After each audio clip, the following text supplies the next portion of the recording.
और पश्चिम बंगाल में सालबोनी। दोस्तों यहीं पर नोट छपाई का काम किया जाता है। इसमें देवास की बैंक नोट प्रेस और नासिक की करेंसी नोट प्रेस वित्त मंत्रालय के अधीन काम करने वाले security printing and minting corporation of India के नेतृत्व में काम करते हैं। वहीं मैसूर व सलबोनी के प्रेस भारतीय रिजर्व बैंक के सब्सिडियरी कंपनी भारतीय रिजर्व बैंक नोट मुद्रण प्राइवेट लिमिटेड के अधीन काम करते हैं।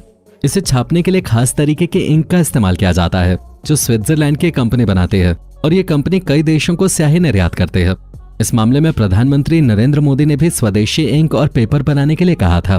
कहा जाता है कि इसमें इंटैग्लियो, फ्लोरेसेंस और ऑप्टिकल वेरिएबल इंक का इस्तेमाल होता है। अलग अलग इंक अलग अलग काम करते हैं। इसका पेपर भी खास तरीके से तैयार किया जाता है। वैसे तो भारत की भी एक पेपर मिल होशंगाबाद में है। ये नोट और स्टैंप के लिए पेपर बनाती है। हालांकि भारत के नोट में लगने वाला अधिकतर पेपर जापान और यूके से आयात किया जाता है। आरबीआई अधिकारियों के अनुसार 80% नोट विदेशी कागज पे छपते हैं और सिक्के भी 4 मिनट में बनाए जाते हैं।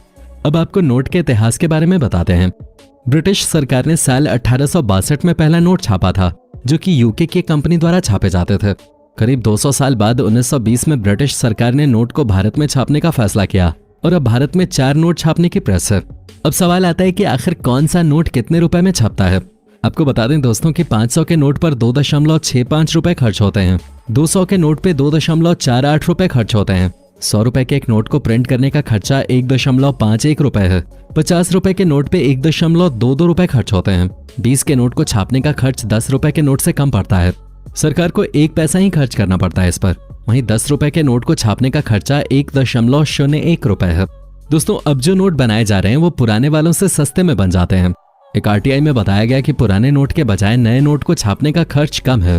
पुराने 500 रुपए के नोट को छापने का खर्चा 3.09 रुपए है। वहीं नए नोट को छापने का खर्चा 44 पैसे कम है। SPMCIL के स्वामित्व वाले 4 टकसालों में सिक्के ढाले जाते हैं।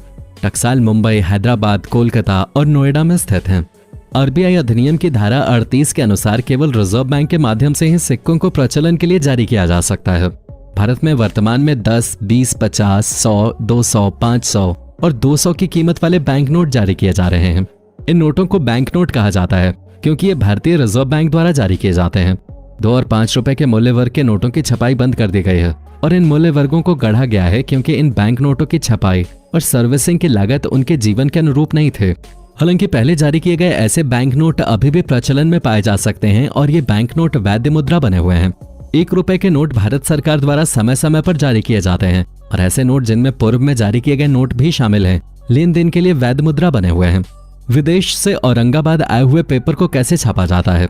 सबसे पहले पेपर को मशीन में डाला जाता है। मशीन से निकले नोटों की शीट पर अच्छे और खराब नोटों को अलग अलग कर दिया जाता है। इसके बाद सही नोटों पर नंबर डाला जाता है। नंबर डालने के बाद एक नोट चेक किया जाता है।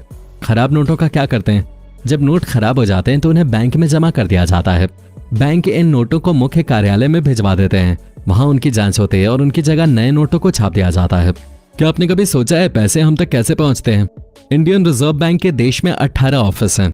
अहमदाबाद, बेंगलुरु, भोपाल, बेलापुर, मुंबई, कोलकाता इत्यादि। सबसे पहले नोट्स ऑफिस में पहुंचते हैं और फिर इसके बाद इन्हें अलग अलग बैंक्स में भेज दिया जाता है। एक फैक्ट ये भी है कि किस देश में कितने नोट छपने हैं ये उस देश की सरकार, सेंट्रल बैंक, GDP और विकास दर के हिसाब से तय किया जाता है। हमारे देश में रिजर्व बैंक तय करते हैं कि कब और कितने नोट छापने हैं। एक बार में कितने नोट छापे जाएंगे ये भी आरबीआई के द्वारा तय किया जाता है। नोटों की छपाई मिनिमम रिजर्व सिस्टम के आधार पर तय की जाती है। ये प्रणाली भारत में 1957 से लागू है। इसके अनुसार आरबीआई को ये अधिकार है कि वो आरबीआई फंड में कम से कम 200 करोड़ रुपए मूल्य की संपत्ति अपने पास हर समय रखे। इतनी संपत्ति रखने के बाद आरबीआई सरकार की सहमति से जरूरत के हिसाब से नोट छाप सकते हैं। अब आपको बताते हैं कि ये कैसे और कौन तय करता है कि अब नए नोट छाप लेने चाहिए। चलिए अब हम इसके नियम भी जान लेते हैं। क्या आपको लगता है कि सरकार की ओर से कभी भी नोट छापे जा सकते हैं? अगर आपको लगता है हाँ, तो आपको बता दें कि ऐसा बिल्कुल नहीं है। इसके लिए सरकार को कई तरह के नियम फॉलो करने होते हैं।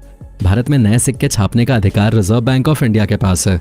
जब आपके पास पैसे नहीं होते हैं या पैसे की जरूरत होती है तो आपका भी मन करता होगा कि एक पैसे छापने वाली मशीन आ जाए तो पूरी टेंशन खत्म हो जाए। लेकिन ऐसा तो वो लोग भी नहीं कर सकते जिनके पास नोट छापने की मशीन है। यानी खुद रिजर्व बैंक ऑफ इंडिया या भारत सरकार भी ऐसा नहीं कर सकता है। उन्हें भी कई नियमों को ध्यान में रखते हुए नोट की छपाई करनी होती है, जिसके बाद ही बाजार में नोट आ पाते हैं।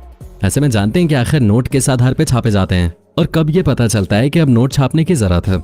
भारत में नए सिक्के छापने का अधिकार रिजर्व बैंक ऑफ इंडिया के पास है। 1 रुपए के छोड़कर सभी नोट आरबीआई छापता है, जबकि 1 रुपए का नोट भारत सरकार की ओर से छापा जाता है। खास बात यह है कि आरबीआई 10,000 रुपए तक के नोट छाप सकता है और इससे बड़े नोट छापने के लिए सरकार से इजाजत लेनी होती है। पहले आरबीआई कई मानकों को ध्यान में रखते हुए यह पता करता है कि कितने नोट छापने की जरूरत है और फिर इसके लिए सरकार से स्वीकृति ली जाती है। फिर सरकार भी आदेश देने से पहले आरबीआई से इजाजत लेती है और फिर उसके आधार पर अंतिम फैसला लिया जाता है। वैसे आखिरी फैसला सरकार का ही होता है। ऐसा नहीं है कि जब भी देश में गरीबी को मिटाना हो तो नए नोट छाप दो और चाहे जब नए नोट छाप दिए जाएं। भले ही सरकार के पास नोट छापने का अधिकार होता है, लेकिन ऐसा नहीं है कि चाहे जब कितने भी नोट छाप दिए जाएं।